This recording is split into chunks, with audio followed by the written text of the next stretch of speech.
এইটা ছিল তখন 3রা মে, 2রা মের ক্লিপস। একদিন বিকেলবেলা ফলগুলো কেটে যখন ছাদে বসছিলাম, দেখছি একটা দোয়েল পাখিও আমার মতনই একা চুপ করে বসে আছে। তারপরে বাবা অনেক দিন ধরে বলছিল একটা বেলের শরবত হলে ভালো হতো। গেলাম বেল গাছের কাছে বেল কুড়াতে, তারপরে বেল শরবত করে দিয়ে এলাম। আর সন্ধ্যাবেলা যা যা কাজ থাকে সেগুলো সেরে নিলাম। এটা হচ্ছে পরের দিনের। কি খেয়াল হলো, মনে হলো একটু পায়েস করি।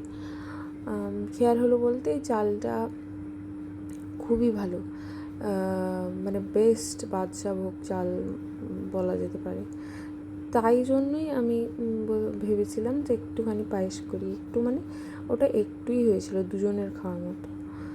তারপর ওটা করা শেষ করে রান্না বান্নার সমস্ত কিছু রেডি করে খেতে দিয়ে আমি একটু বাইরেটা ঘুরে ঘুরে দেখছিলাম।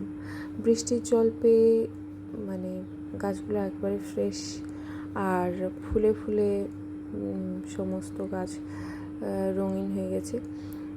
তো এগুলো না আমার ভীষণ ভালো লাগে, যখন সকালবেলা ফোটা ফুল নিয়ে গাছগুলো এক লাইনে বসে থাকে, দেখতে ভীষণ ভালো লাগে। সেখান থেকে এলাম যে আমার পায়েসের বাকি প্রসেসগুলো করতে।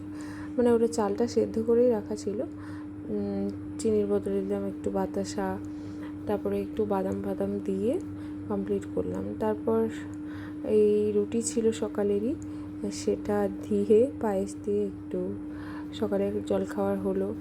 তারপরে আমার ঠিক মনে নেই ঝড়টা কখন শুরু হয়েছিল। এই ছিল